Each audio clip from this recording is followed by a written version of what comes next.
पढ़ रहे थे सबसे पहले मेल रिप्रोडक्टिव सिस्टम, हिंदी में क्या बोलते हैं इसको, नर जनन तंत्र। इसके अपन ने कितने नाम पढ़े? 5। पहला था स्क्रटम। पहला कौन सा था? स्क्रटम। सेकंड जो पढ़ा है वो कौन सा था? टेस्टिस। थर्ड कौन सा था? Seminal vesicle.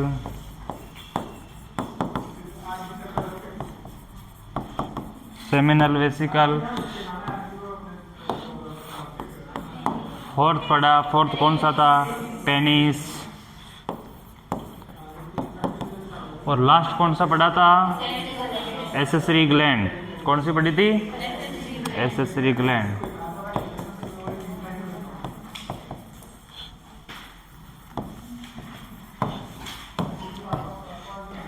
ये अपने इम्पोर्टेंट पार्ट थे, इन्हीं के बारे में पढ़ा है। अब सबसे पहला अपन ने जो चित्र देखा था उनमें अपन ने क्या देखा था? इन पार्ट 2 की उपस्थिति चेक की थी। सबसे पहला चित्र मैंने बोर्ड पे दिखाया था आप लोगों को। उसमें अपन ने क्या देखा था कि ये जो पार्ट है सारे, ये किसके पार्ट है?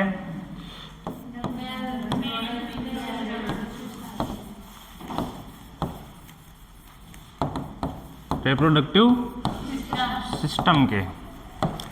ये सारे पार्ट किसके हैं?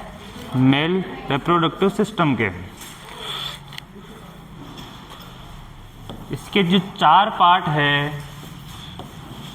ये इम्पोर्टेंट पार्ट है, यानी कि मेन पार्ट है। और इसकी जो एसेसरी जो ग्लैंड है, अब जहाँ ग्लैंड का नाम सामने आता है तो ग्लैंड क्या करती है? हार्मोन का सिक्रेशन करती है।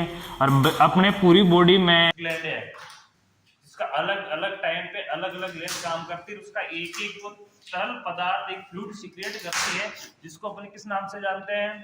हार्मोन के नाम से। किस नाम से जानते हैं? हार्मोन के नाम से। तो एसेसरी ग्लैंड यानी इसकी जो सहायक ग्लैंड है, जो एक फ्लूइड सीक्रेट करती है, एक हार्मोन बढ़ाती है, उसको किसमें काउंट किया अपन ने? एसेसरी ग्लैंड में। एसेसरी ग्लैंड कितनी है? इसके अंदर जो मेन है कौन सी है? एक तो प्रोस्टेट ग्लैंड और दूसरी कॉपर ग्लैंड। कौन कौन सी? एक तो प्रोस्टेट ग्लैंड और दूसरी कॉपर ग्लैंड।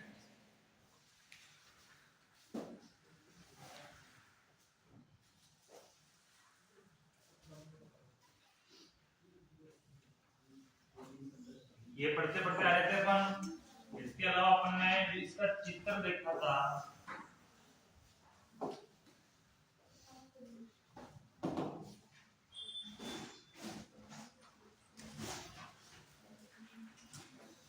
एक तो ये चित्र देखा था अपन ने,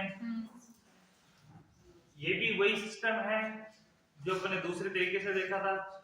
इसकी जो बनावट शेप ली गई है वो अलग है, लेकिन है चित्र वही। इसको इस चित्र से समझो या उस चित्र से समझो। ऊपर से जो पाइप आ रहे हैं, 2 नलियां आ रही है, इसको किस नाम से जाना? यूरेटर के नाम से। तो ये किससे जुड़ी हुई है? किडनी से, रीनल सिस्टम से। और रीनल सिस्टम से इसमें क्या आता है? यूरिन। जो किडनी यूरिन बनाते हैं, तो किडनी की संख्या कितनी है? 2। तो इनकी भी संख्या कितनी होगी? 2। और ये दोनों कहाँ आके खुलती है? ब्लैडर पर। दोनों कहाँ आके खुलती है? ब्लैडर पर। मैंने ये बोला था आपको कि आपको एक चित्र समझ में नहीं आता है तो दूसरा चित्र आपके पास, सबके पास मोबाइल फोन है, चित्र जितने हैं देखोगे, इतने चित्र है, गूगल पे जाओगे बहुत सारे चित्र है, इजी से इजी चित्रों में। लेकिन वो हम यहाँ एक ही समझा सकते हैं, सारे चित्रों को अलग अलग खोल के नहीं। कोई ऐसे बना हुआ है, कोई कैसे बना हुआ है, कोई अलग अलग प्रकार है, लेकिन चीज सारे वही है, नाम वही है।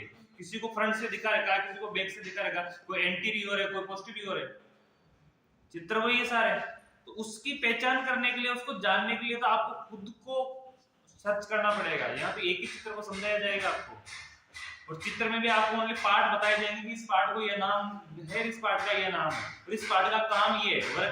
जो थ्योरी में अपन पढ़ ही रहे हैं, थ्योरी में पढ़ रहे हैं ना अपन कि इनका काम है, कौन कौन सी ब्लड सप्लाई हो रही है, कौन कौन सी लिम्फ सप्लाई कर रही है, कौन कौन सी नर्वस सप्लाई हो रही है, वही चीजें पढ़ रहे हैं, मेन वही है। ये इसमें जो बीच वाला एरिया दे रखा है इसको किस नाम से जानते हैं? पेनिस के नाम से। किस नाम से जानते हैं इसको? पेनिस के नाम से।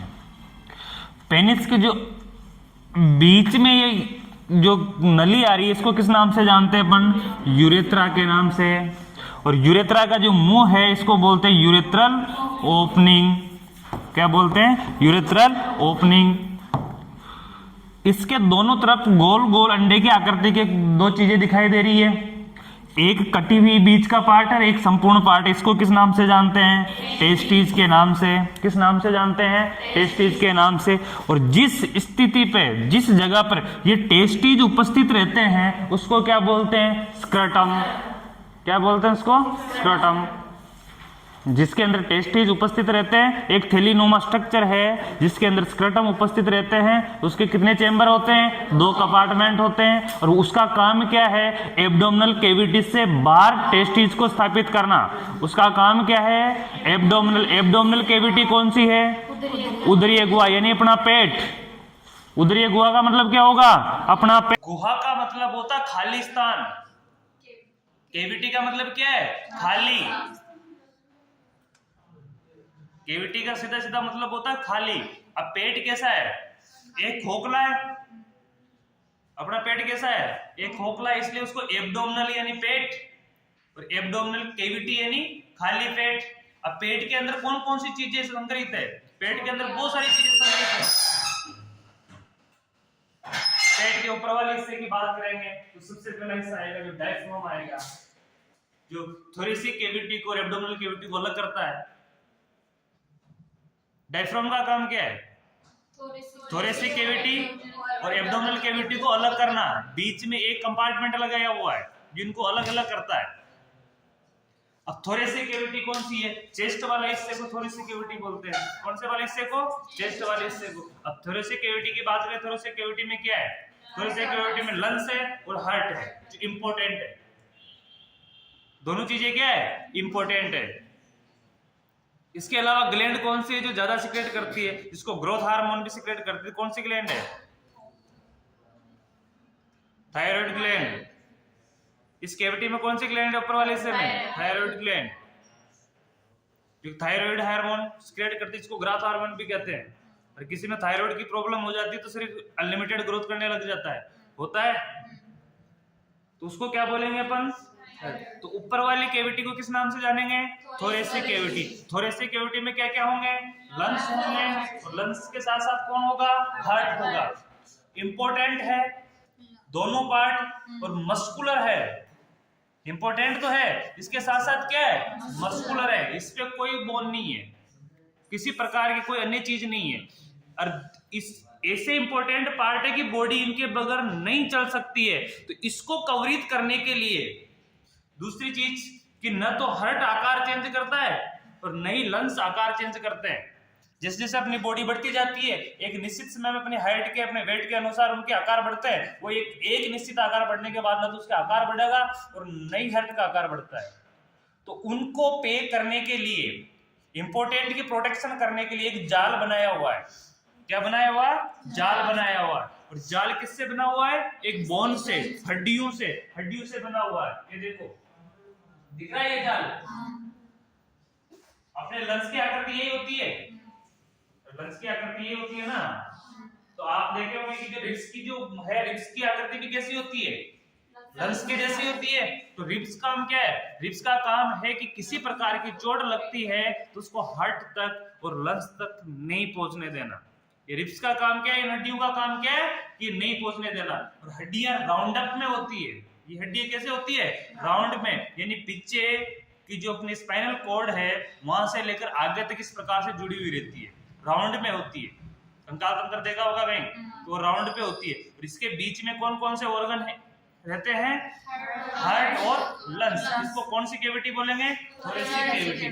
थोरेसिक कैविटी को अलग करता है, इसको जो अलग करने का काम करता है ये होता है डायफ्राम। डायफ्राम का काम क्या है? आप श्वसन लेते हो, श्वसन क्रिया करते हो, तो श्वसन क्रिया करने से आपकी चेस्ट ही फूलना चाहिए था, लेकिन पेट भी फूलता है। अरे श्वसन क्रिया करते तो पेट हिलता है ना, तो हिलने के पीछे क्या रीजन है? क्योंकि डायफ्राम ऊपर नीचे होता है। जब लंग्स में हवा भरती है तो डायफ्राम नीचे की तरफ जाता है, वापस लंग्स से हवा निकलती है तो डायफ्राम ऊपर की ओर आता है, इसलिए पेट भी हिलता है। डायफ्राम की गति ही चलती रहती है ऊपर नीचे, इसलिए श्वसन क्रिया के साथ क्या होता है? पेट की गति भी होती रहती है। दूसरी एब्डोमिनल कैविटी की बात करें अपन, तो एब्डोमिनल कैविटी के अंदर कौन कौन से ऑर्गन है? तो एब्डोमिनल कैविटी के अंदर पहला जो ऑर्गन है वो तो क्या है? आमाशय।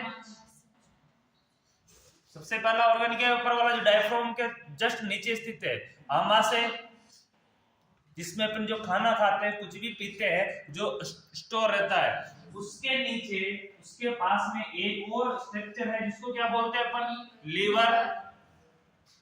क्या बोलते हैं उसको? लीवर। ये भी कौन सी कैविटी में आता है? एब्डोमिनल कैविटी में। लीवर पे एक इस प्रकार के थैलीनुमा स्ट्रक्चर होती है, इसको बोलते हैं गॉल ब्लैडर। और इसके अंदर क्या, इसको हिंदी में क्या बोलते हैं? पित्ताशय। इसमें पित्रस भरा रहता है, जिसे अपने लार बोलते हैं। जो मुंह में लार आती है ये उसमें संग्रहित रहती है, वहां से आती है। थूक बनता है मुंह के अंदर, ये उसी में से आता है, वो लार ग्रंथियां हैं। इसके जस्ट नीचे एक और इस प्रकार का ऑर्गन होता है, जिसको बोलते हैं अग्नाशय, पैनक्रियाज। इंग्लिश में क्या बोलते हैं इसको? पैनक्रियाज। और हिंदी में क्या बोलेंगे? अग्नाशय। ये एंटीरियर है, इसके पोस्टीरियर, इसके बैक वाले हिस्से की बात करें यहाँ पे, तो इस पे एक स्प्लीन होता है इसके पीछे, इसको बोलते हैं स्प्लीन, जो ग्रीन कलर का होता है, जिसको प्लीहा भी बोलते हैं, स्प्लीन बोलते हैं। स्प्लीन पढ़ाया होगा फर्स्ट ईयर में, नाम सुना है स्प्लीन, जिसको पोस्टीरियर बैक साइड में स्थित होता है। इसकी यहां से बात करें, यहां से छोटी आंत प्रारंभ हो जाती है। कौन सी आंत प्रारंभ हो जाती है? छोटी आंत। और छोटी आंत के यहां से जुड़ने के बाद यहां से एक बड़ी आंत प्रारंभ हो जाती है, यह आ जाती है। यहां से कौन सी आंत प्रारंभ हो जाती है? बड़ी आंत। बड़ी आंत कहां आकर खुलती है? एनस में आकर। कहां आके खुलती है? एनस में आकर। तो पेट के अंदर टोटल कितनी चीजें हैं? एक पेट खोखला पेट है, उसके अंदर इतनी चीजें समेट के रखी हुई है, इतनी सारी चीजें। इसलिए पेट को क्या बोलते हैं अपन? कैविटी। ये खाली है। अब ये तो है एंटीरियर भाग में, ये कौन से भाग में? एंटीरियर यानी सामने वाले हिस्से में। पोस्टीरियर बैक साइड की बात करें तो इसी पेट के पास में जहां पे ये है, उसके पोस्टीरियर भाग की बात करें तो पोस्टीरियर भाग में एक चीज और उपस्थित होती है, किडनियां, जो बैक साइड में स्थित होती है। कौन साइड में स्थित होती है? बैक साइड में। सामने पेट है, किडनी यहां स्थित होती है, जो डायरेक्ट किससे कनेक्टेड होती है? अपने स्पाइनल कॉर्ड से। किससे कनेक्टेड होती है? स्पाइनल कॉर्ड से। इसलिए वो अपना स्थान चेंज नहीं करती है। और ऊपर जो गैस वेस जो बनता है पेट में, या पेट फुला होता है, या खाना खाते कुछ भी करते हैं, तो किडनी में ज्यादा लोड नहीं आता है। क्यों नहीं आता है? क्योंकि वो कौन से स्थान पे है? पीछे के स्थान पे। और उसके जस्ट नीचे कौन है? उसके जस्ट नीचे स्पाइनल कॉर्ड है। वो किसके ऊपर स्थित है? स्पाइनल कॉर्ड की स्थित है। इसलिए अपन लेटते भी हैं तो अपना जोर किस पे आता है? स्पाइनल कॉर्ड पे आता है, उस पे नहीं आता है, किडनी पे नहीं आता है। तो कौन से भाग में? पोस्टीरियर भाग में। आंखों के जस्ट पीछे पोस्टीरियर भाग में किडनी स्थित है। और किडनियों से जो यूरेटर निकलती है, किडनियों से जो यूरेटर निकलती है वो कहां आती है? ये एब्डोमिनल कैविटी के जस्ट नीचे वाला पार्ट है, जिसको प्यूबिस बोन बोलते हैं, जिसमें हेयरिंग होती है, मेल फीमेल में दोनों में होती है। ठीक है, पेट के जस्ट नीचे वाले भाग, इसको पेल्विक कैविटी बोलते हैं। पेट के जस्ट नीचे वाले भाग, जो उसको क्या बोलेंगे? Pelvic cavity. उसमें आता है, उसमें आके कौन खुलता है? ब्लैडर। कौन खुला? ब्लैडर खुल गया।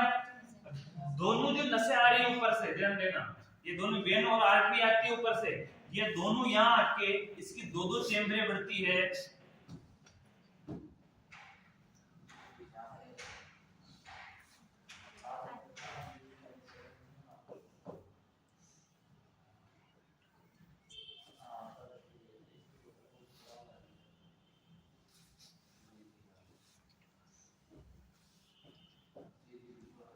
इनकी दोनों की चेम्बरें बढ़ती है यहाँ से, एक तरफ इस तरफ और एक की इस तरफ। ये किसको टच करते हुए जाती है? ब्लैडर को टच करती है। इसलिए ब्लैडर का जो ओवरफ्लो होता है नाइट के अंदर, आप सोचते हो कि नाइट के अंदर जब अपन पानी पी के सोते हैं तो अपन 6-6 घंटे 8-8 घंटे तक यूरिन क्यों नहीं त्यागते, उठने के बाद क्यों जाते हैं?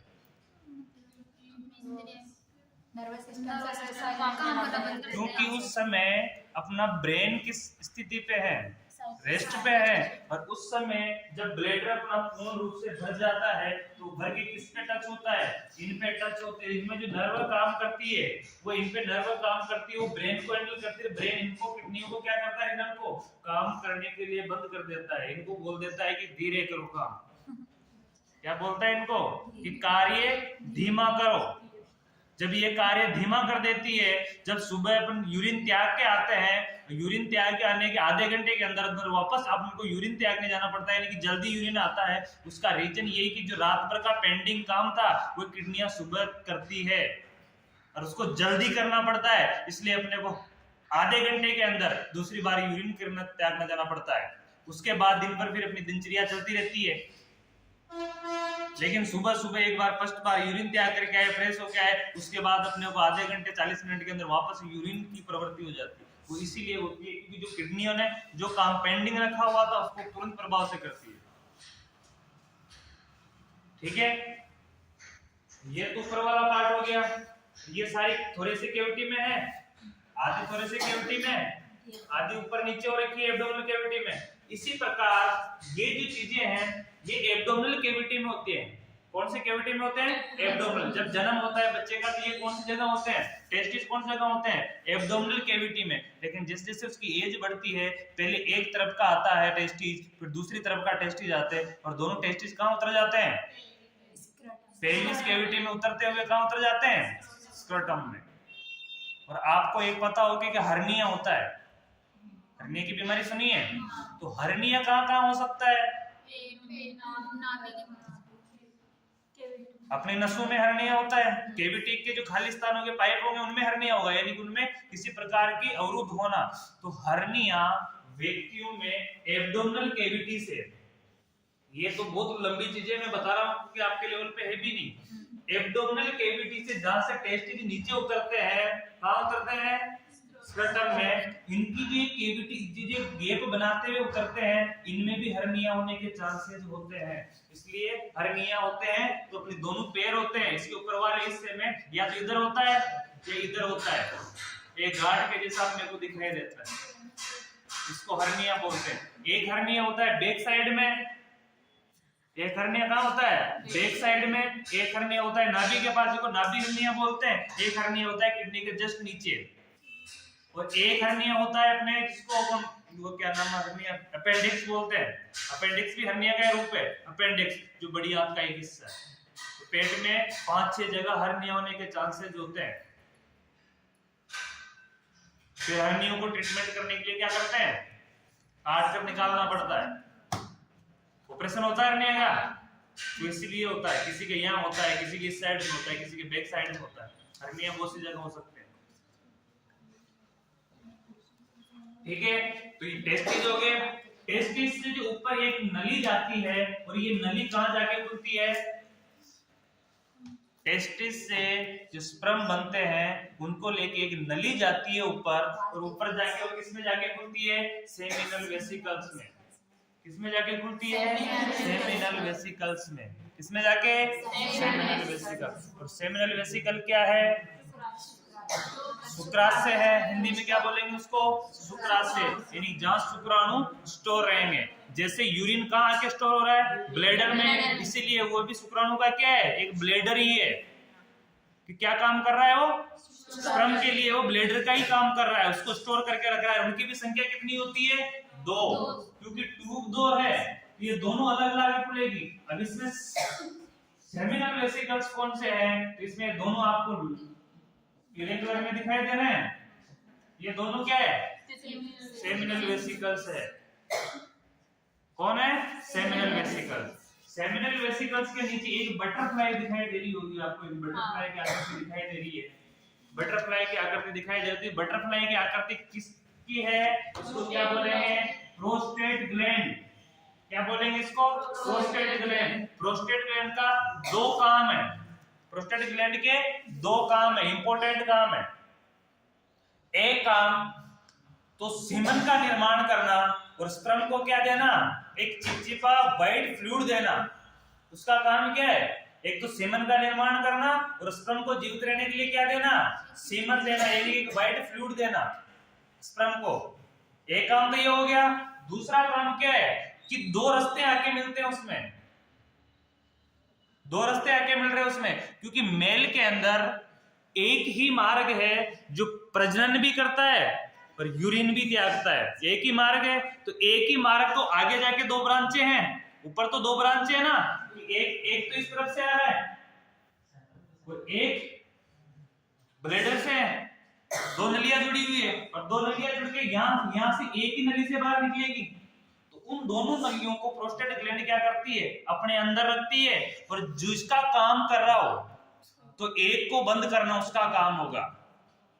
यानी जब यूरिन त्याग रहा हो, जब किसको सेमिनल वेसिकल्स वाली नली है उसको वो क्या करेगी? बंद करेगी। यूरिन वाले को क्या कर देगी? चालू कर देगी। और जब सेक्सुअल इंटरकोर्स कर रहा हो तब कौन सी को बंद कर देगी? यूरिन वाले को बंद कर देती है और सेमिनल वेसिकल वाले को खोल देती है। ये इसका मेन काम है। इसके नीचे दो पिगमेंट जैसी, यानी मटर के दाने जैसी दो प्रकार हल्की छोटी छोटी दो ग्लैंडें हैं दोनों तरफ, जिसको किस नाम से जानते हैं? कोफ्र ग्लैंड के नाम से। कोफ्र ग्लैंड क्या करती है? ये एक फ्लूइड का सिक्रेट करती है। ये भी क्या करती है? एक फ्लूइड का सिक्रेशन करती है। और ये फ्लूइड क्या काम करता है? ये इस नली को उदासीन करने का काम करता है। क्या काम करता है? उदासीन। यानी कि इसका पीएच जो क्षारीय होता है, क्योंकि जिस यूरिन का पीएच कैसा होता है? क्षारीय, लवणीयता होती है यूरिन में, तो यूरिन का पीएच कैसा होता है? क्षारीय होता है। तो उसके अंदर अगर स्पर्म आएंगे तो स्पर्म क्या हो जाएंगे? नष्ट हो जाएंगे। तो उसको चिपचिपा और उदासीन करने के लिए ये कोफ्र ग्लैंड है, ये क्या करती है? स्पर्म निकलने से पहले एक फ्लूइड का सिक्रेशन करती है। क्या करती है? एक फ्लूइड का सिक्रेशन करती है। ठीक है, यहां तक कंप्लीट है। समझ में आया या नहीं आया? आ गया। इसमें जो पहला पढ़ रहे थे अपन, वो क्या पढ़ा अपन ने? स्क्रोटम।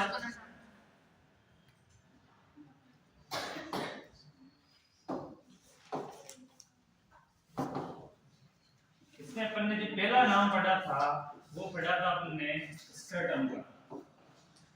अब स्क्रोटम का क्या कार्य पढ़ा? स्क्रोटम में अपन ने क्या पढ़ा? स्क्रोटम में अपने एक ही चीज पढ़ी है, एक थैलीनुमा स्ट्रक्चर है जो उदरीय गुहा से बाहर, यानी एब्डोमिनल कैविटी से बाहर टेस्टिस को स्थापित करने का काम करती है। क्या काम है उसका? टेस्टिस को एब्डोमिनल कैविटी से बाहर रखना। उसके दो कंपार्टमेंट होते हैं। कितने कंपार्टमेंट होते हैं? दो कंपार्टमेंट होते हैं। दो कंपार्टमेंट क्यों होते हैं? क्योंकि टेस्टिस की संख्या कितनी है? दो। तो प्रत्येक कंपार्टमेंट में एक एक टेस्टिस उपस्थित रहता है। बस स्क्रोटम का यही काम है, इसके अलावा स्क्रोटम का कहीं काम नहीं है।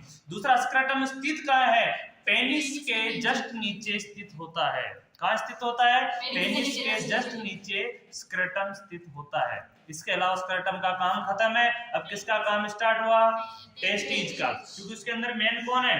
टेस्टिस। टेस्टिस तीन लेयरों से बन, टेस्टिस की संख्या कितनी होती है? दो। ध्यान देना, कल भी मैंने बताया था, कल भी दो बार रिवीजन किया था इसी चीज का, और एक बार और कर रहा हूं भी। ध्यान आपका होगा तो समझ में आएगा। टेस्टिस की लंबाई 4.5 सेंटीमीटर होती है। कितनी होती है? 4.5 सेंटीमीटर। इसकी चौड़ाई 2.5 सेंटीमीटर होती है। टेस्टिस की चौड़ाई कितनी होती है? 2.5 सेंटीमीटर। और टेस्टिस की जो मोटाई है वो कितनी होती है? 3 सेंटीमीटर। कितनी होती है? 3 सेंटीमीटर। तो ये चीजें इंपॉर्टेंट है, तीनों याद रहनी चाहिए। चौड़ाई कितनी होती है?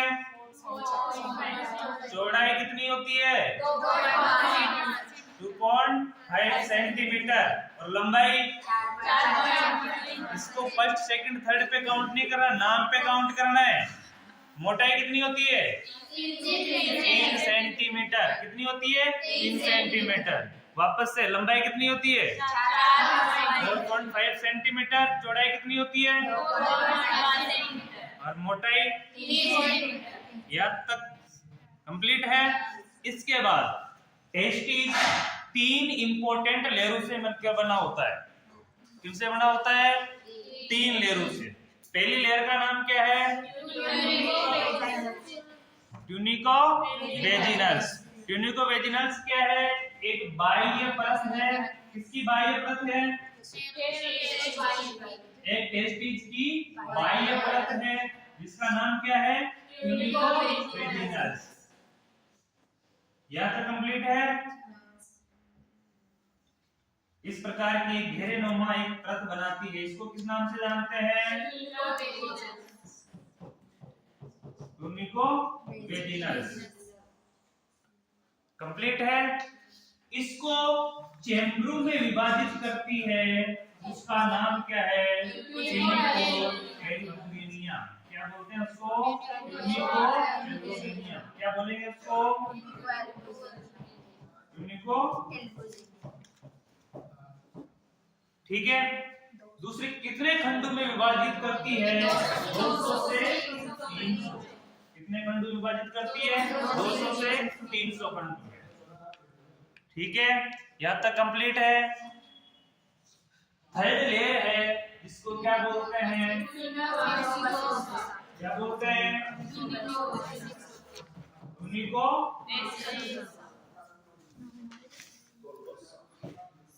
इसके अंदर क्या होती है कैपिलरीज। इसके अंदर क्या होती है कैपिलरीज। कैपिलरीज का काम क्या है एक सेल्स के रूप में काम करना। किसके रूप में सेल्स के रूप में एक जाल बनाना। इसके अंदर कौन उपस्थित होती है इस प्रकार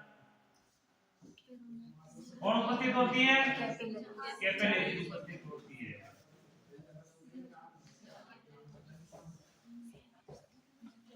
सही है कैपिलरीज उपस्थित रहेगी। तीनों लेयर हो गई। कैपिलरीज के अलावा और क्या काम होता है इसमें सेमिनिफेरस ट्यूबल्स होते हैं। एक चैम्बर में कितनी संख्या होती है उनकी सेमिनिफेरस ट्यूबल्स की 2 से 3। कितनी संख्या होती है 2 से 3। और इसके अग्रभाग में कौन सी कोशिकाएं होती है अंतराली कोशिकाएं। कौन सी कोशिकाएं होती है अंतराली कोशिकाएं। अंतराली कोशिकाओं का काम क्या है टेस्टोस्टेरोन हार्मोन बनाना। अंतराली कोशिकाओं का काम क्या है टेस्टोस्टेरोन हार्मोन बनाना। अब यहाँ तक का काम खत्म है। इसके बाद इसको एक इस प्रकार का जो पार्ट होता है इसको कवरित करके रखता है। ये सारी चीजें इसमें आके खुलती है। अंतराली कोशिकाएं इसमें आके खुलती है। इसको किस नाम से जानते हैं एपिडिडीमस। किस नाम से खुलती है ठीक है। इसके ऊपर वाले भाग को क्या बोलते हैं हेड और नीचे वाले भाग को क्या बोलते हैं टेल। ऊपर वाले भाग को क्या बोलते हैं हेड और यहाँ पे क्या होते हैं स्पर्म बनते हैं वो स्टोर होकर परिपक्व होता है। यहाँ से किस ट्यूब से ऊपर जाते हैं वास्ट डिफरेंस ट्यूब से ये कहाँ जाते हैं ऊपर जाते हैं। और वास्ट डिफरेंस ट्यूब से ऊपर जाएंगे तो ऊपर जाके कहाँ खुलेंगे सेमिनल वेसिकल्स में। समझ में आया या भी नहीं घुसा समझ में आया ना। तो ब्रेन को खोल के रखो तो ब्रेन में हर चीज जाएगी। ब्रेन को अगर घर पे छोड़ के आते हो तो फिर आने का मतलब नहीं। ठीक है यहाँ तक अपन ने पढ़ लिया था। थर्ड हेडिंग है अपने सेमिनल वेसिकल्स।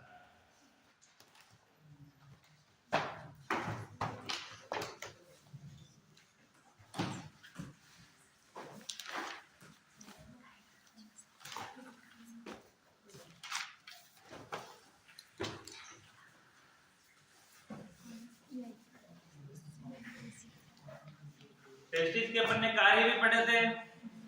टेस्टिस का मेन कार्य क्या है स्पर्म बनाना। दूसरा काम क्या है टेस्टोस्टेरोन और एफएसएच के साथ मिलकर क्या करना प्रोडक्शन बढ़ाना। और क्या काम है इसका द्वितीयक लैंगिक गुणों को बढ़ावा देना। जितने के लैंगिक गुण है उनको बढ़ाना। और क्या काम है इसकी? ब्लड सप्लाई कौन कौन सी हो रही है?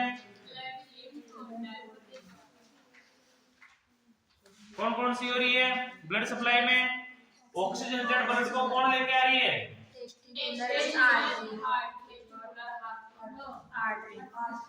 Testicular artery. ब्लड लेके कौन आती है? आर्टरी। कौन आती है? आर्टरी। ले जाने का काम कौन करती है? वेन। तो लेके कौन सी जा रही है? Testicular vein. और किस तक लेके जा रही है? कहां तक लेके जा रही है? पोस्टीरियर वेना केवा तक। पोस्टीरियर वेना केवा क्या है? जो अशुद्ध ब्लड को हार्ट तक पहुंचाने का काम करती है, मेन ब्रांच है। ठीक है। इसके अलावा नर्व कौन कौन सी काम करती है? 10th और 11th थोरेसिक नर्व। कंप्लीट है यहां तक?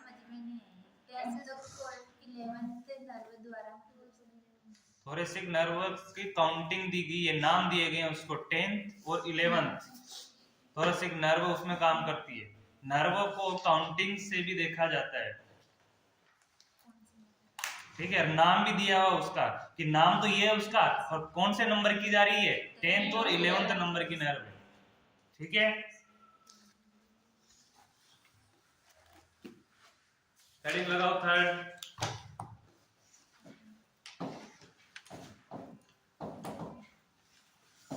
Seminal vesicles.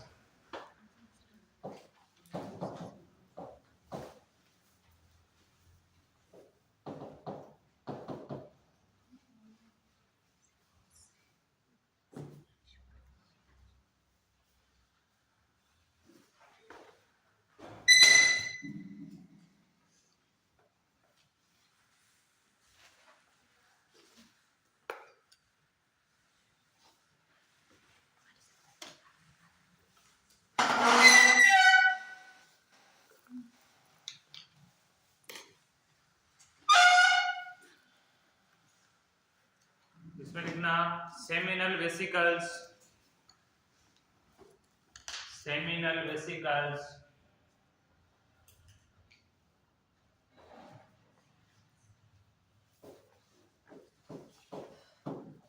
द्विपालीवत संरचना है।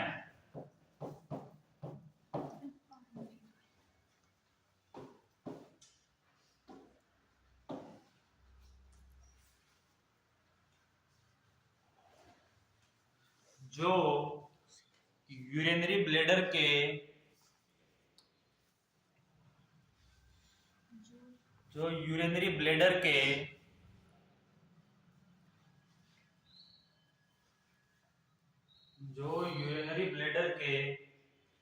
पीछे की ओर स्थित होती है।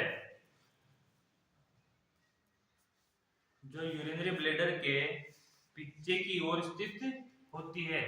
सेमिनल वेसिकल्स कहाँ स्थित होती है? Urinary bladder. अब यूरिनरी ब्लैडर पीछे की ओर स्थित कैसे होती है? ध्यान देना। यूरिनरी ब्लैडर सामने वाला हिस्सा है। ठीक है। और इसके अगर भाग में वो इस प्रकार से स्थित होगी तो सामने रहेगी, फ्रंट एरिया पे रहेगी। लेकिन वो फ्रंट एरिया पे नहीं रहती, वो क्या रहती है? कैविटी के अंदर है। तो ब्लैडर तो कहाँ है? अपने पेट के ऊपर वाले हिस्से की तरफ, यानी पोस्टीरियर सामने की तरफ, बाहर की तरफ। और इंटीरियर यानी कि उसके जस्ट पीछे कौन स्थित है? Seminal vesicles. किस तरफ स्थित है? ब्लैडर, यूरिनरी ब्लैडर के पीछे की तरफ स्थित होती है।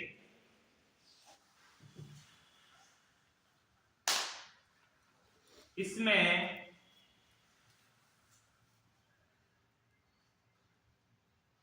टेस्टिस से आने वाली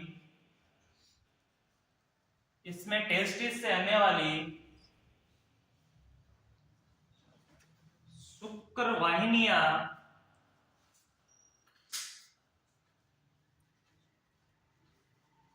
टेस्टिस से आने वाली शुक्रवाहिनियां आकर खुलती है।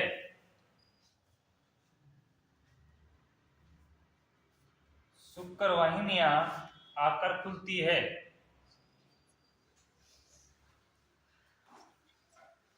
क्या क्या खुलती है इसमें? शुक्रवाहिनियां। शुक्रवाहिनियों का काम क्या है? शुक्राणुओं को टेस्टिस से लेकर कहां तक पहुंचाना?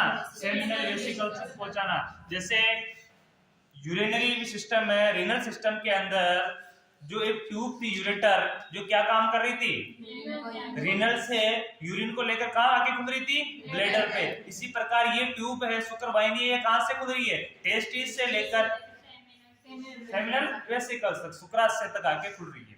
ठीक है,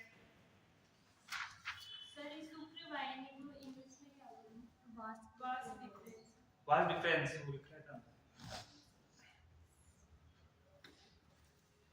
शुक्राशय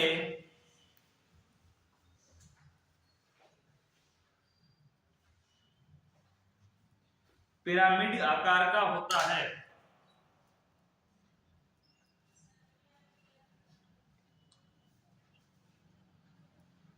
यानी सेमिनल वेसिकल्स किस आकार का होता है, पिरामिड के आकार का होता है।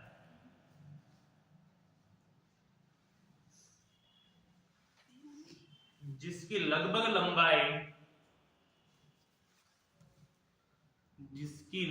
लंबाई 5 सेंटीमीटर होती है। तो सेमिनल वेसिकल्स की लंबाई कितनी होती है, 5 सेंटीमीटर।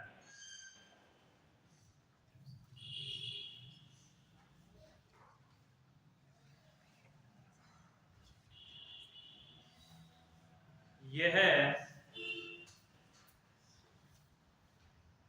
कोलुमिनर एपिथेलियम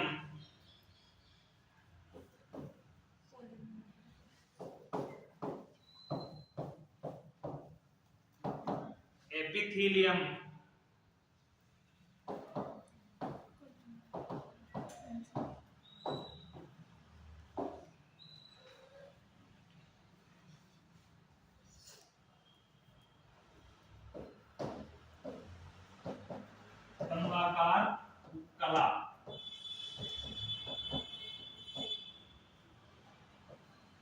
इसको हिंदी में क्या बोलेंगे, स्तंभाकार उपकला, यानी लंबाई उपकला में होती है, लंबी होती है स्तंभ के जैसी।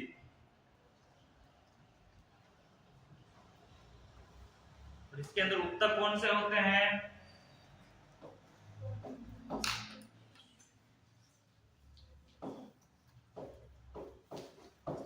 मसल्स टिश्यू,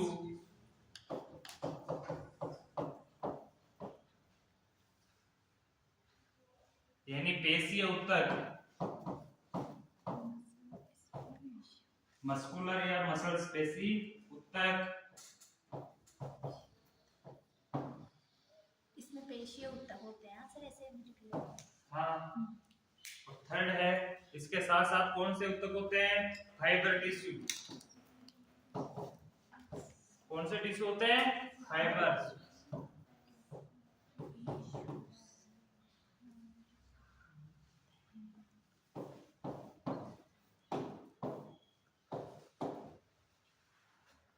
फाइबर टिश्यू किस नाम से जानते हैं, तंतुमय उत्तक।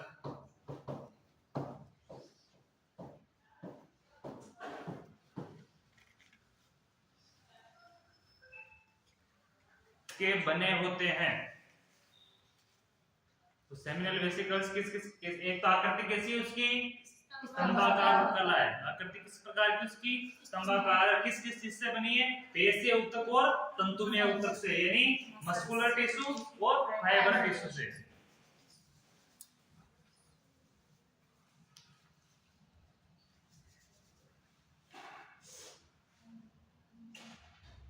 यह इजैकुलेटरी डक्ट द्वारा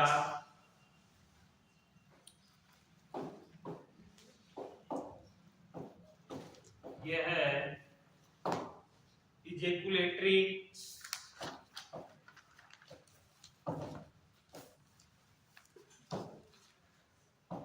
डक्ट्स द्वारा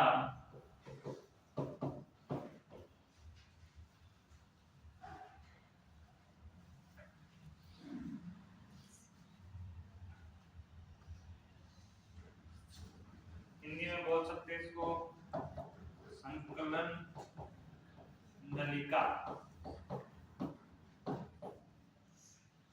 इजैकुलेटरी डक्ट द्वारा मूत्र मार्ग में खुलती है।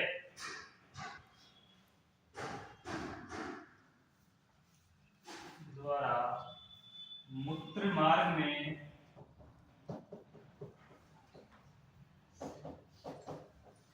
खुलती है।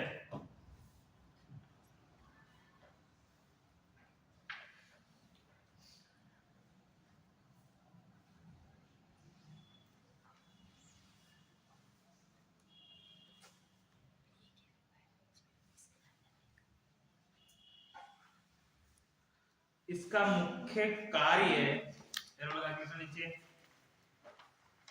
इसे में इसका मुख्य कार्य है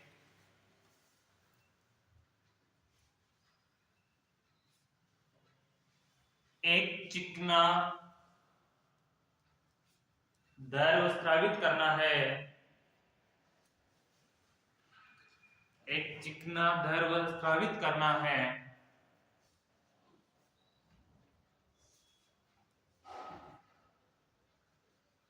जिसमें स्पर्म या शुक्राणु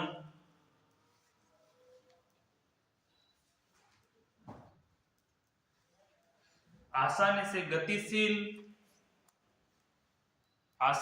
गतिशील व जीवित रह सके।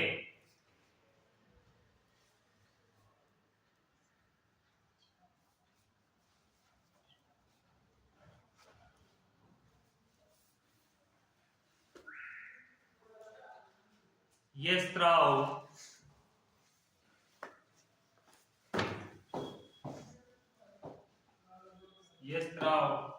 वीर्य,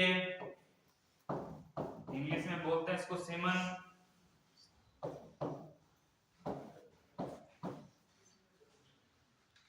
का लगभग 60% भाग बनाता है। कितना भाग बनाता है? लगभग 60% भाग बनाता है।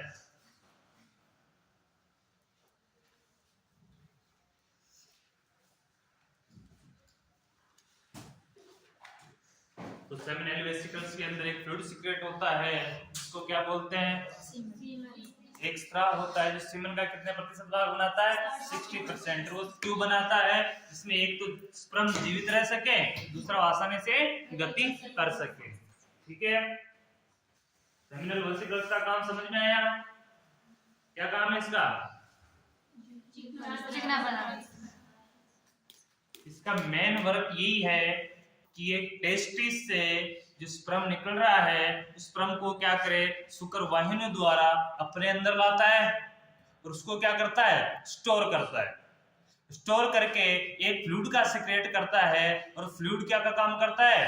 एक तो उसको गति करवाने के लिए, उसको जीवित रखने का काम करता है। और कितने प्रतिशत करता है? 60% फ्लूइड का सिक्रेशन करता है। यानी कि जो कुल सीमन है, मेल का कुल सीमन है, जिसका कितने प्रतिशत भाग करता है? ये 60% भाग।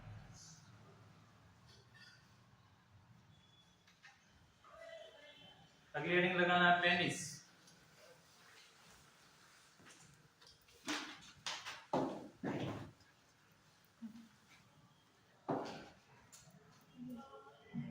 कितने नंबर की है?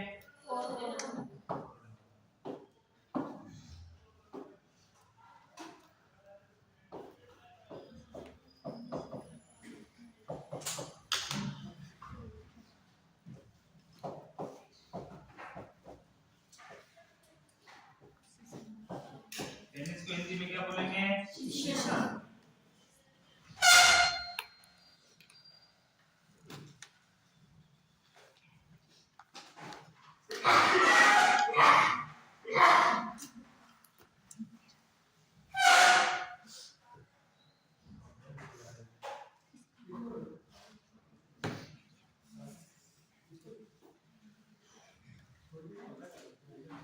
इसमें लिखना पेनिस की संरचना।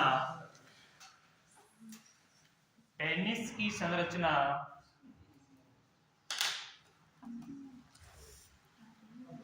बेलनाकार होती है।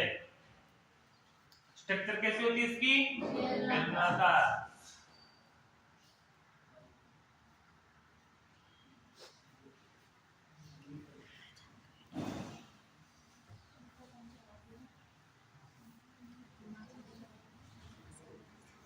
इसका उद्गमन यानी इसकी उत्पत्ति पेरिनियम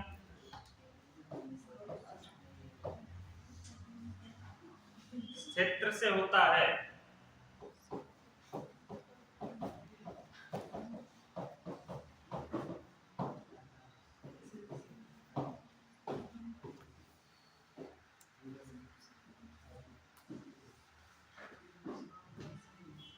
इसका उद्गमन कहां से होता है? पेरिनियम क्षेत्र से।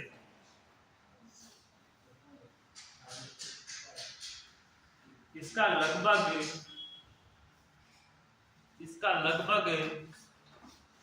1/3 भाग, इसका लगभग 1/3 भाग संपाइसिस ट्यूबिस के नीचे होता है। संपाइसिस ट्यूबिस के नीचे होता है। किसके नीचे होता है? संपाइसिस ट्यूबिस।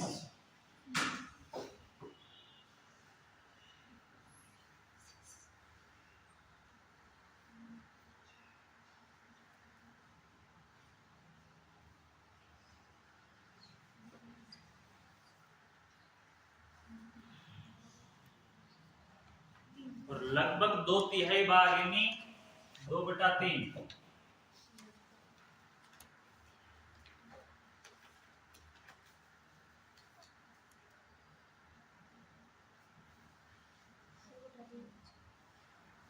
लगभग 2/3 भाग देह से बाहर यानी शरीर से बाहर स्क्रोटम के सामने स्थित होता है।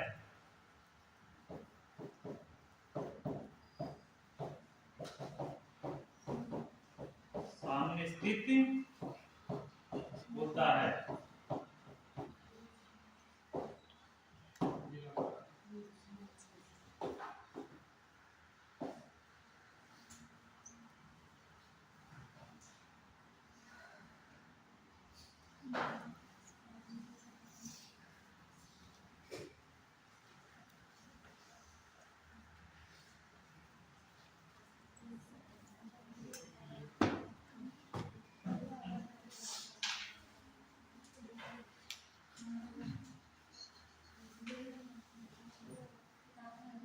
बातें नहीं, इसको पढ़ो वापस से।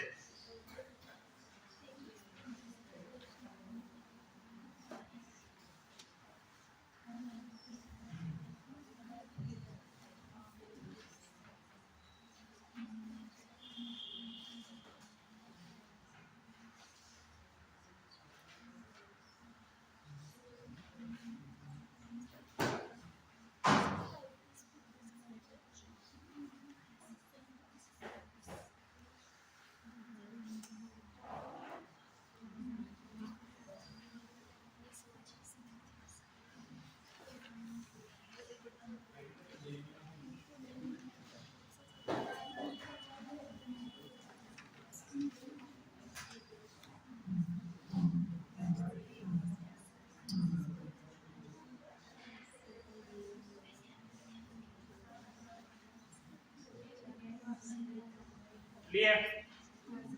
अब देखना इसकी स्ट्रक्चर।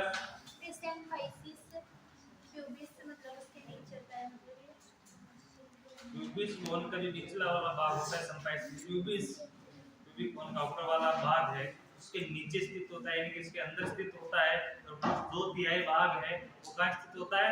बाहर स्थित होता है। और किसके सामने स्थित होता है? स्क्रोटम के सामने स्थित होता है।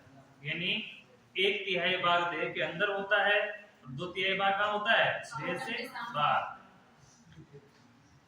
हेडिंग लगाओ उसकी स्ट्रक्चर, संरचना।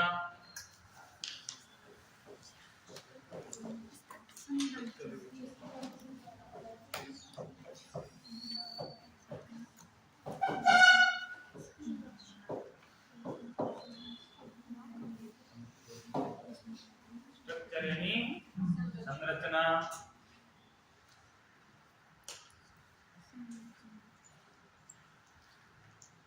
इसमें इरेक्टल टिश्यू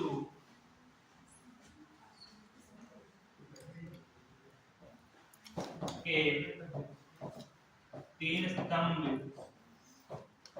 बने होते हैं।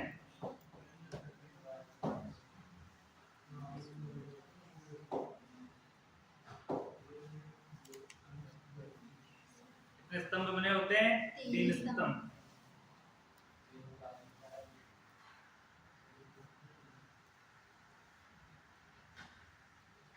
इरेक्टेड टिश्यू को किस नाम से जानते हैं? स्तंभन उत्तक, यानी स्तंभन उत्तक।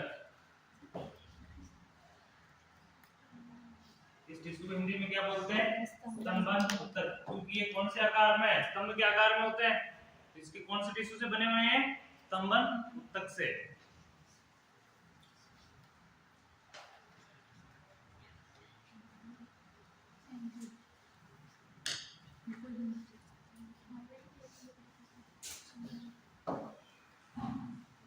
इसके अंदर एरो लगा के लिखना। कितने स्तंभ है? तीन स्तंभ है। दो स्तंभ तो एक ही स्ट्रक्चर से बने हुए हैं और एक स्तंभ क्या है? अलग है। तो पहला स्तंभ है इसका जो दो है, और पूरा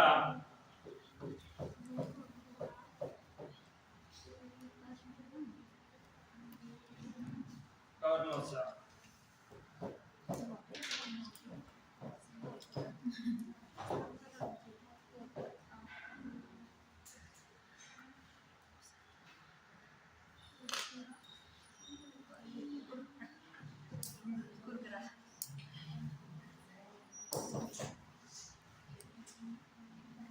इस पे लिखना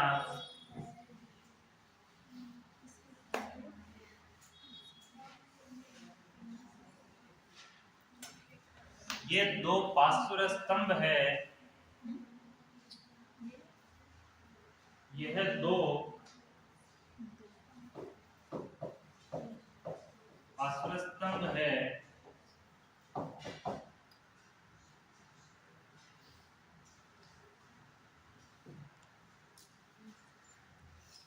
ये शीशन के या पेनिस के पृष्ठभाग पर, शीशन के पृष्ठभाग पर पाए जाते हैं।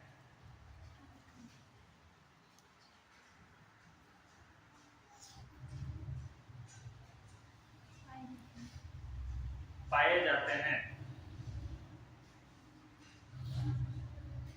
और इनमें प्रत्येक में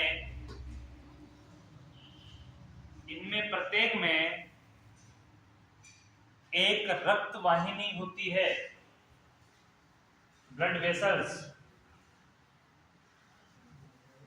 प्रत्येक में क्या होती है? Blood vessels.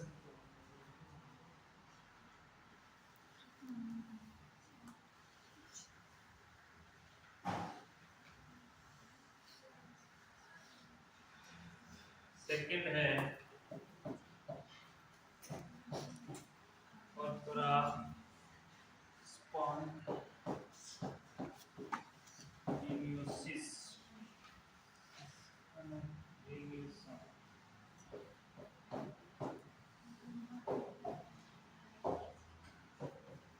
और पूरा स्पॉन्जियोसिस। ये इरेक्टियल टिश्यू के नाम है ना तीनों के। इरेक्टियल टिश्यू है ना जो स्तंभन टिश्यू, इनके नाम है। इरेक्टल टिश्यू का पेनिस बना हुआ स्ट्रक्चर है, उसी के नाम है।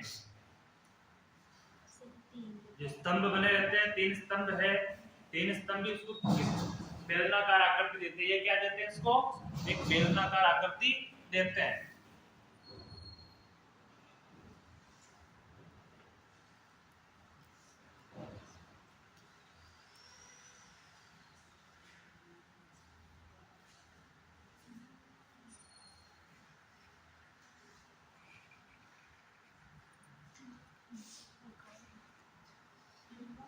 पहले थ्योरी लिखो, इसको फिर मैं समझा दूं। ये संख्या में एक होता है, यह संख्या में एक होता है।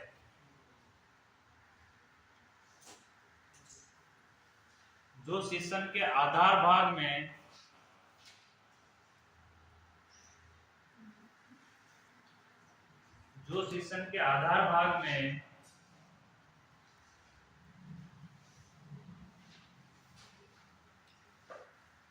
स्थित होता है।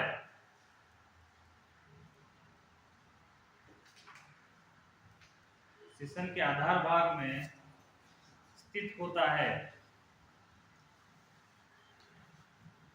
इसमें यूरेथ्रा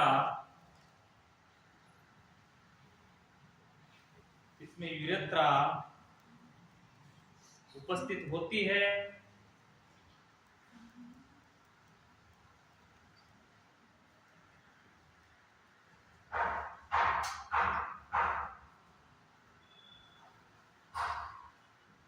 इसका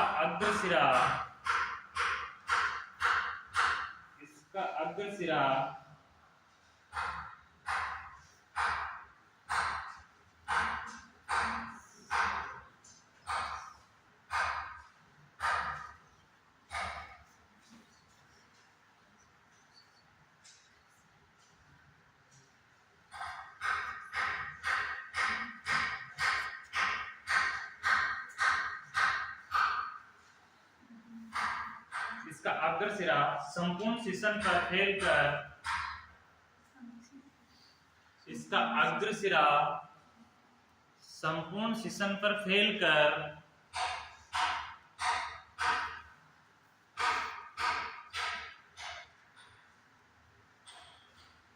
ग्लैन पेनिस का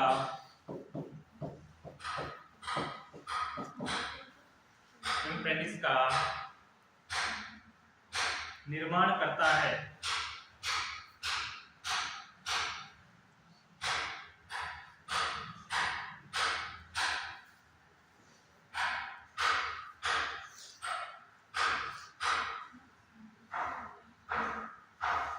ग्लैन पेनिस का निर्माण करता है।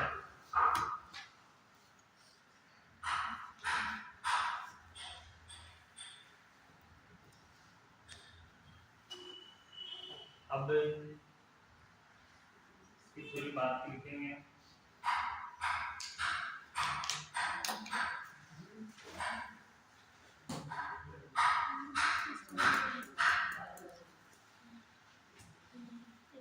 ये वाला जो चित्र देख रहे हैं अपन, ये पेनिस का मध्य चित्र यानी कि पेनिस को जैसे काट कर बीच वाली स्ट्रक्चर दिख रही है, उस स्ट्रक्चर को समझाया गया। क्योंकि अगर पेनिस की स्ट्रक्चर पूरी देखते हैं तो उस स्ट्रक्चर के अंदर दो ही नजर आते हैं। इसके अंदर क्या नजर आते हैं? दो ही नजर आता है, तीसरी स्ट्रक्चर नजर नहीं आती है। इसके लिए इसको काट कर समझाया गया है। इसकी स्ट्रक्चर 3 होती है। इसके कितने टुकड़े हैं? 3 टुकड़े होते हैं। और हमने फर्स्ट में पढ़ा कि प्रत्येक में क्या होती है? ब्लड वेसल्स होती है।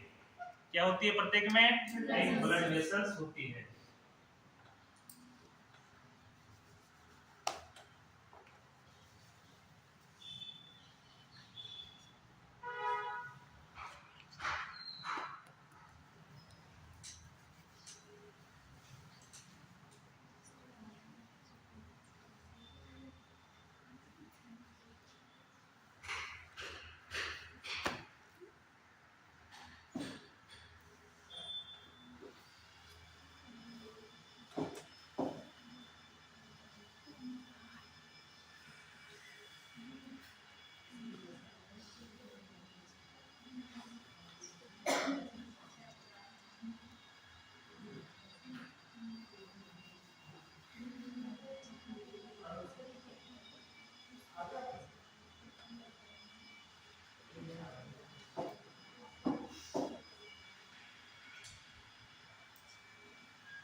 बनाना है।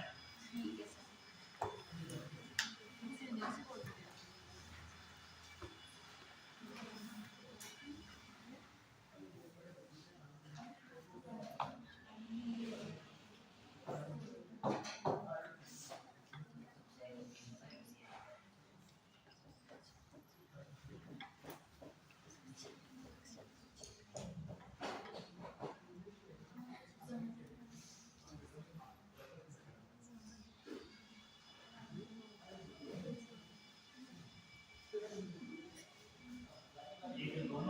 है, इनका नाम क्या है?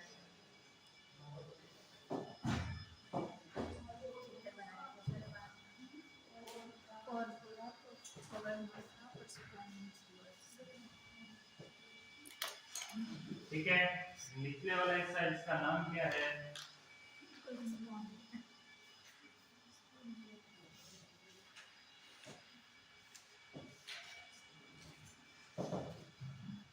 तो ये 4 दिए हैं, ये चारों बिंदु लाल, ये क्या है? Blood vessels.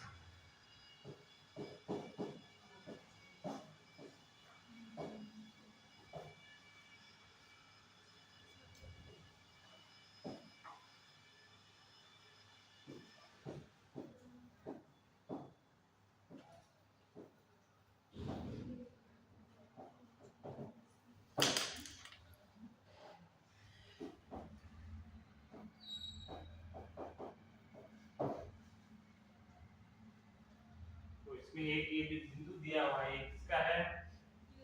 यूरेथ्रल ओपनिंग का।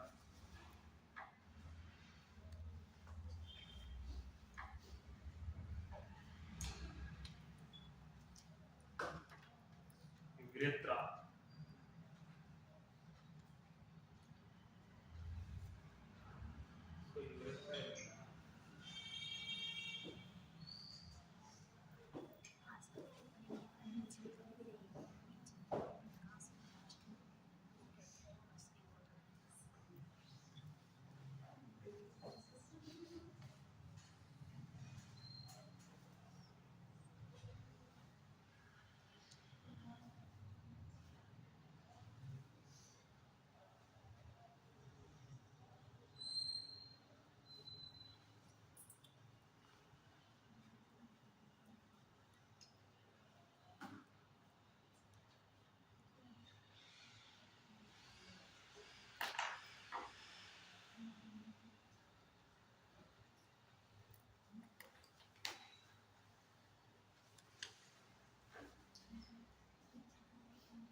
बना लीजिए उसको।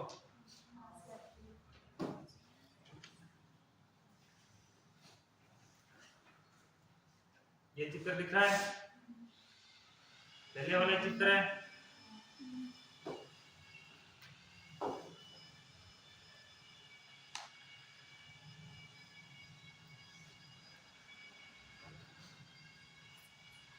इसके अंदर आपको इस प्रकार का ये स्ट्रक्चर दिख रही है।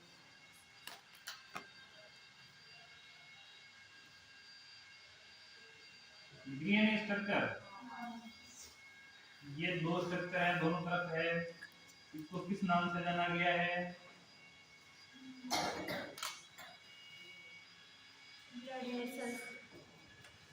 ब्लड वेसल्स तो इनके अंदर है, इसको किस नाम से जाना गया है? कॉर्पोरा कैवर्नोसा के रूप में।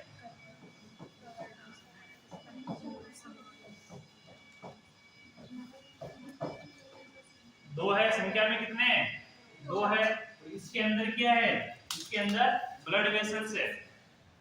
ब्लड वेसल्स जो नसें दिखाई नहीं दे रही वो इसके अंदर है। इसी प्रकार ये तो दोनों तरफ आ गया, ऊपर की साइड, नीचे की साइड इसी प्रकार का जो बैक साइड में दिखाई नहीं दे रहा है, क्योंकि एक तरफ का इसलिए काट के वो बताया गया था, चित्र देखा अपन ने, उसपे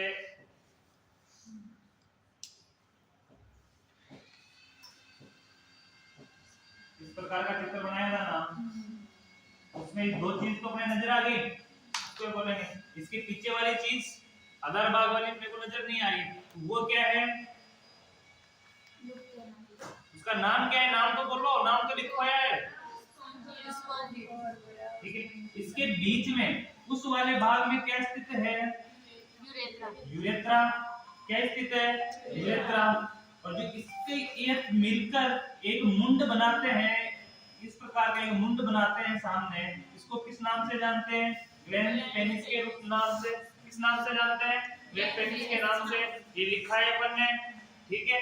इसके ऊपर ये स्किन से कवरित होता है, ये पूरा किससे कवरित होता है, स्किन से कवरित होता है। इसके ऊपर स्किन होती है और इस मुंड के ऊपर भी स्किन होती है, जिसको किस नाम से जानते हैं, और स्किन के नाम से।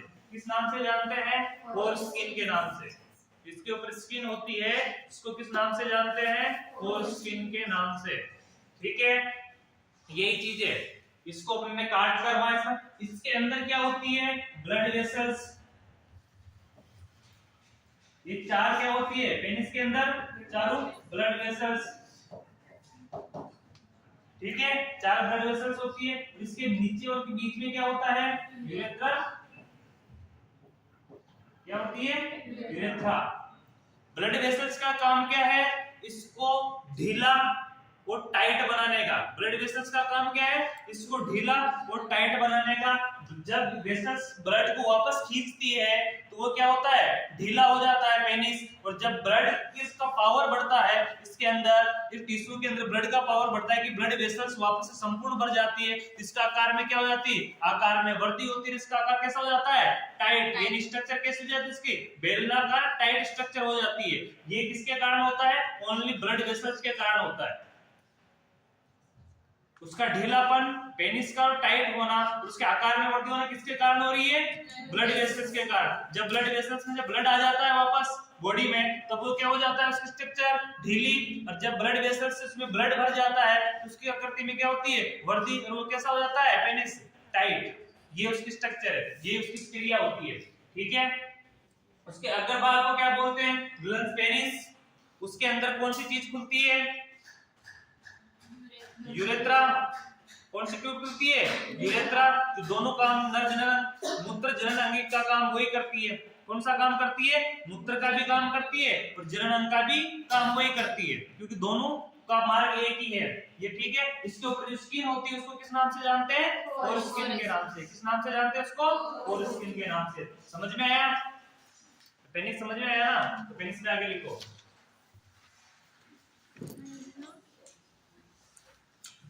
वो चित्र बनाया, उसके नीचे से कंटिन्यू लिखना प्रारंभ करना। पेनिस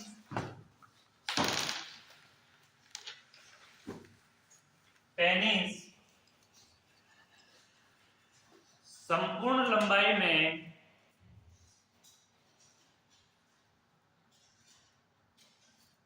पेनिस संपूर्ण लंबाई में त्वचा से ढका रहता है। किससे ढका रहता है, त्वचा से।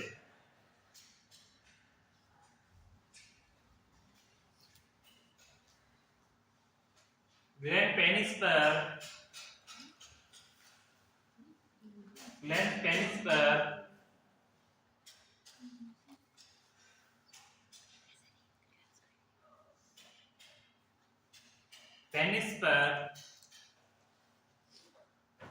त्वचा का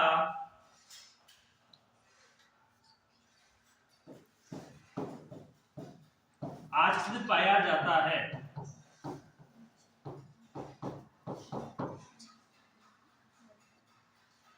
आच्छादन पाया जाता है,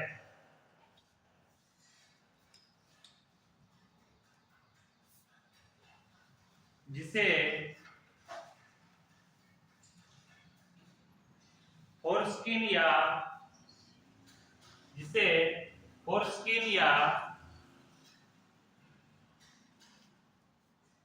पेपर्स कहते हैं।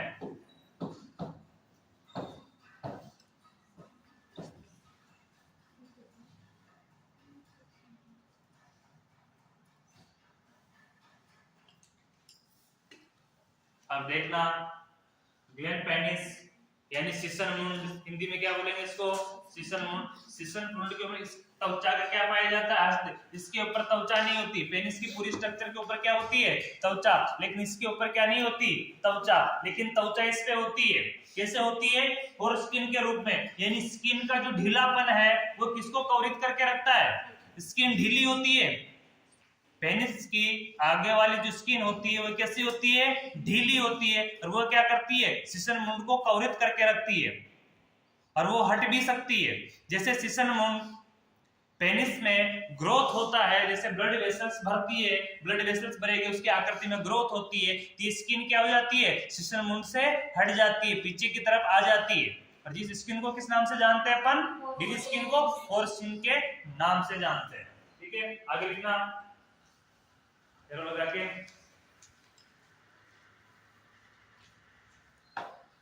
शिश्न एक अत्यधिक, पेनिस एक अत्यधिक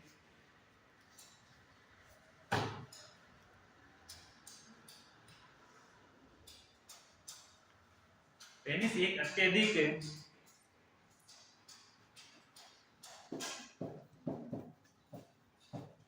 संवहनीय अंग होता है।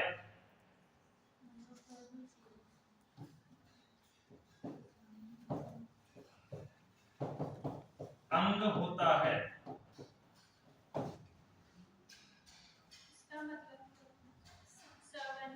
उत्तेजित अंग, पेनिस एक उत्तेजित अंग होता है, वो भी लिख सकते हो, या संवहनीय अंग हो सकता है, ये भी लिख सकते हो। यानी कि इसको किसी भी प्रकार की कोई हार्मोनल एक्टिविटी या मानसिक रूप से सोच समझ या किसी भी चीज की कोई एक्टिविटी होती है तो यह क्या करता है, तुरंत प्रभाव से एक्टिव हो जाता है, तो इसकी ग्रोथ में क्या हो जाती है, लंबाई इसकी बढ़ जाती है, ग्रोथ क्या होती है इसकी बढ़ जाती है, क्योंकि उत्तेजित अंग है। कौन सा अंग है ये, उत्तेजित अंग, सबसे ज्यादा उत्तेजित अंग है पेनिस। आगे लिखना इसी में, जो उत्तेजना के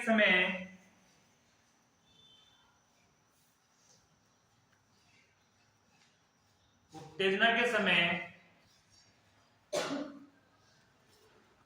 आकार में वृद्धि और कड़कपन हो जाता है।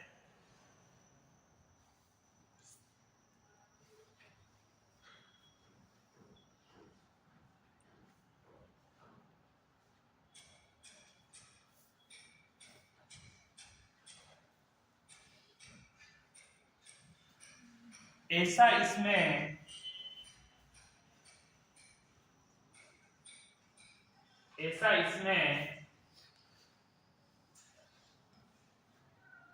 ब्लड स्पेस लिखो बोर्ड में,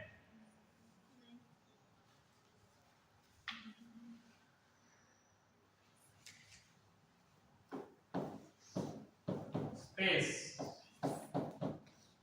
ब्लड स्पेस, ऐसा इसमें ब्लड स्पेस में ब्लड भरने के कारण होता है।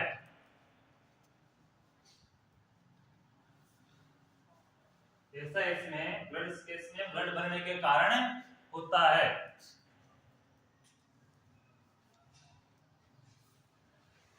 इसमें कड़कपन और आकार में ग्रोथ किसके कारण होती है, ब्लड वेसल्स क्या करती है, जो इसकी स्पेस होता है, इसकी खाली स्थान होता है, इसको ब्लड स्पेस बोलते हैं, जहां ब्लड भरेगा तो ब्लड स्पेस हो गया, उस स्पेस में क्या होगा, ब्लड वेसल्स द्वारा ब्लड आता है और उसमें भर जाता है। जब उसमें ब्लड भर जाएगा तो उसके आकार में क्या हो जाती है, वृद्धि हो जाती है, इसकी स्ट्रक्चर कैसी हो जाती है, कड़ी, कड़कपन हो जाता है।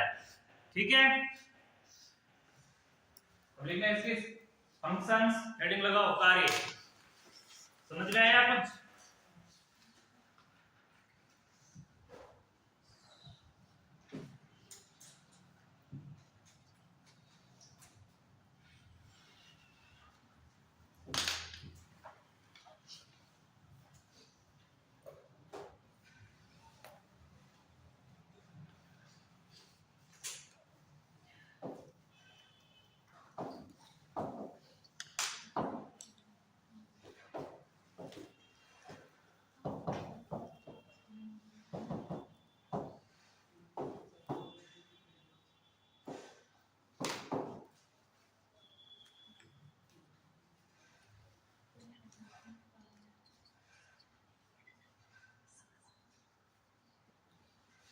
अब इसका कार्य तो क्या होगा,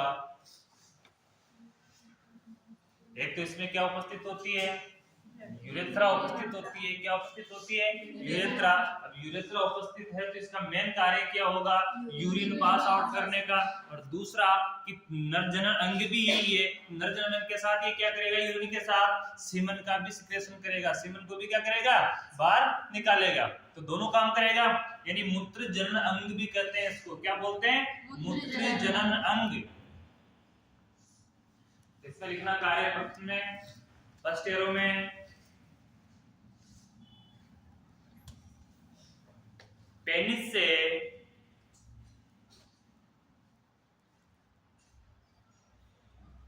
यूरेथ्रा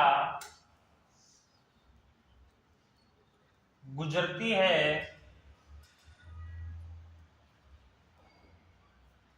पेनिस से यूरेथ्रा गुजरती है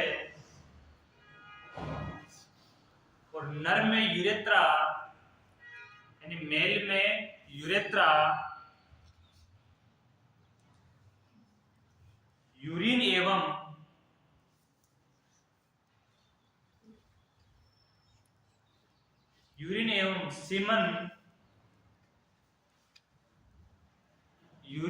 सीमन दोनों के लिए समान मार्ग होता है। दोनों के लिए क्या होता है? समान मार्ग, यानी एक ही मार्ग होता है। ऐसे भी लिख सकते हो, दोनों के लिए क्या होता है? एक ही मार्ग होता है। जिस मार्ग से यूरिन पास आउट करेंगे उसी से क्या पास आउट होगा? सीमन पास आउट होगा। तो दोनों के लिए मार्ग, और फीमेल में ये क्या है? अलग अलग होते हैं। फीमेल में क्या होते हैं? ये अलग अलग होते हैं, लेकिन मेल में ये दोनों एक ही मार्ग से होते हैं।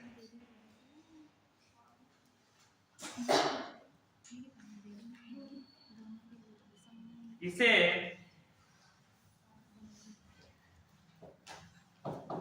जेनिटो यूरिनरी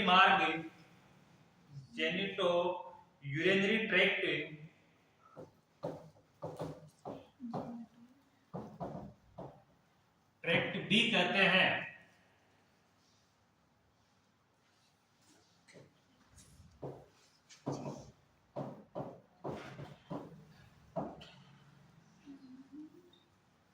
यूरिनरी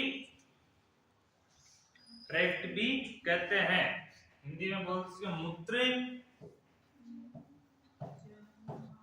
जनन मार्ग।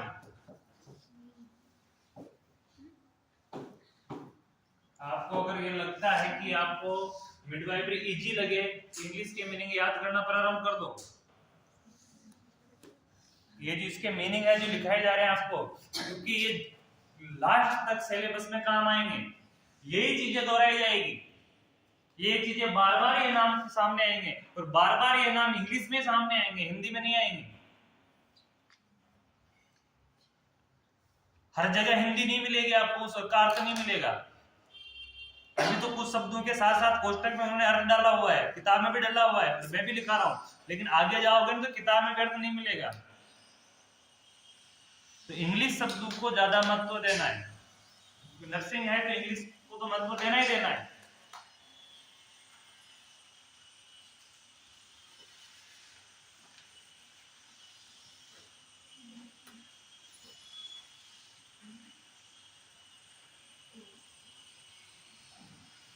लास्ट लिखना इसी के अंदर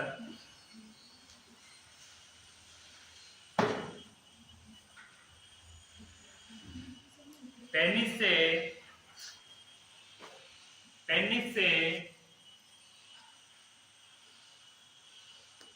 मैथुन क्रिया के दौरान, पेनिस से मैथुन क्रिया के दौरान, इंग्लिश में बोलते हैं सेक्सुअल इंटरकोर्स, मैथुन क्रिया के दौरान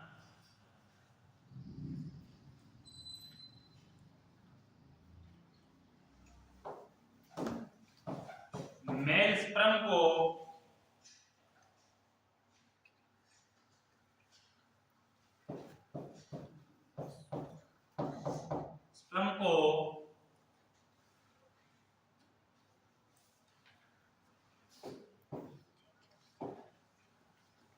मेल स्पर्म को फीमेल की वेजाइना में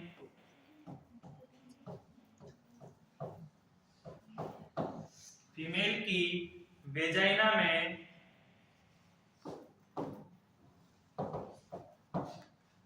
में आसानी से स्थानांतरित कर सकता है, स्थानांतरित कर सकता है।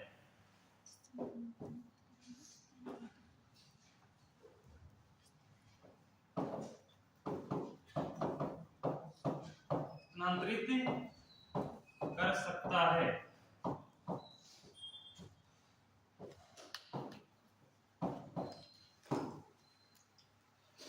यानी जब सेक्सुअल इंटरकोर्स करते हैं तो पेनिस क्या कर सकता है, जो मेल स्पर्म है उसको मादा की वेजाइना में क्या कर सकता है, स्थानांतरित कर सकता है। ये उसका मेन काम है। ठीक है, पेनिस कंप्लीट। समझ में आया पेनिस? कुछ नहीं आया? नहीं आया क्या? पेनिस की स्ट्रक्चर समझी अपन ने, पेनिस का कार्य समझा है, और क्या चाहिए? पेनिस अब एक चीज ध्यान से समझना, बुक की थ्रू लैंग्वेज बुक की है जो समझना, पेनिस एक बेलनाकार स्ट्रक्चर है। एक चीज तो क्या याद रखनी है, पेनिस क्या है, एक बेलनाकार स्ट्रक्चर है जिसका 1/3 भाग, कितने तिहाई भाग, 1/3 भाग कहाँ स्थित है, पेरिनियम एरिया में स्थित है। कहाँ स्थित है, पेरिनियम एरिया में स्थित है, यानी शरीर के अंदर स्थित है। और 2/3 भाग कहाँ स्थित है, बाहर की तरफ स्थित है। बाहर की तरफ स्थित है तो किसके सामने स्थित है, स्क्रैटम के सामने स्थित है। यहाँ तक क्लियर है? दूसरी चीज कि ये 3 टिश्यू से मिलकर बना है, 3 स्तंभों से, टिश्यू नहीं, 3 स्तंभों से मिलकर बना है। कितने स्तंभों से मिलकर बना है, 3 स्तंभों से। स्तंभों के नाम आपको याद रखने हैं। 3 स्तंभों से मिलकर बना है और 3 स्तंभ, प्रत्येक स्तंभ में क्या है, ब्लड वेसल्स है। क्या है, ब्लड वेसल्स है। और ब्लड वेसल्स में से जो एक स्तंभ है, जो बड़ा स्तंभ है, उसमें ब्लड वेसल्स कितनी है, 2, और छोटे में कितनी है, 1। जो बड़ा है, बड़े में उसमें कौन सी नली गुजर रही है, यूरेथ्रा गुजर रही है। और यूरेथ्रा का काम क्या है, यूरिन को और सेमन को, स्पर्म को निकालना, ये उसका काम है। दूसरी चीज, किसकी आकार में वृद्धि कैसे होती है, तो इसमें ब्लड स्पेस है। इसकी जो टिश्यू है, इसकी जो स्तंभ है, इसमें क्या है, ब्लड स्पेस, यानी कि खाली स्थान है, ब्लड का खाली स्थान है। ब्लड वेसल्स के द्वारा उसमें ब्लड आता है और वो भरती इसके आकार में क्या होती है, वृद्धि होती है और इसमें कड़कपन आ जाता है। ये कैसा हो जाता है, कड़कपन हो जाता है। और जब ब्लड वेसल्स के द्वारा ब्लड वापस बॉडी में चला जाता है तो इसकी आकृति में क्या होती है, ग्रोथ कम हो जाती है। ये कैसा हो जाता है, ढीला। इसकी स्थिति कैसी हो जाती है, ढीली स्थिति हो जाती है। दूसरा, ये बहुत उत्तेजित अंग है। कौन सा अंग है ये, उत्तेजित अंग है। कौन सा अंग है ये, उत्तेजित अंग है। इसके जो अग्रभाग है, एक मुंड है, शिशन मुंड जिसको हिंदी में बोलते हैं, इंग्लिश में क्या बोलते हैं उसको, ग्लैंड पेनिस। क्या बोलेंगे उसको, ग्लैंड पेनिस। ठीक है, इसके ऊपर, ग्लैंड पेनिस के ऊपर कोई स्किन नहीं होती है, लेकिन पूर्ण रूप से ये बेलनाकार स्ट्रक्चर वो किससे ढकी हुई रहती है, और स्किन से, एक स्किन से ढकी हुई रहती है। किससे ढकी हुई रहती है, स्किन से। उस स्किन का एक्स्ट्रा हिस्सा, वो स्किन कैसी होती है, ढीली होती है, और उसकी स्किन का एक्स्ट्रा हिस्सा किसको कवरित करके रखता है, ग्लैंड पेनिस को कवरित करके रखता है। स्किन का जो एक ढीला हिस्सा है वो किसको कवरित रखता है, ग्लैंड पेनिस को कवरित करके रखता है। उस भाग को क्या बोलते हैं, फोरस्किन। उस भाग को क्या बोलेंगे, उस ढीली स्किन को क्या बोलेंगे, फोरस्किन। जब ब्लड वेसल्स, ब्लड स्पेस में ब्लड भरती है और इसके आकार में ग्रोथ होती है तो उस समय स्किन क्या हो जाती है, पीछे हो जाती है। सामने क्या नजर आता है, मुंड नजर आता है। क्या नजर आता है, मुंड नजर आता है, पेनिस नजर आता है। ये इसका मेन काम है। दूसरा काम क्या है कि सेक्सुअल इंटरकोर्स के दौरान ये जो मेल स्पर्म है उसको क्या करने के काम आता है, मादा की वेजाइना तक स्थानांतरित करने का काम आता है, ये काम करता है। ठीक है, ये तो कौन सा पार्ट हुआ, पेनिस। समझ में आया सभी के, समझ में आया? अब ब्रेक चाहिए या नहीं चाहिए, बोलो।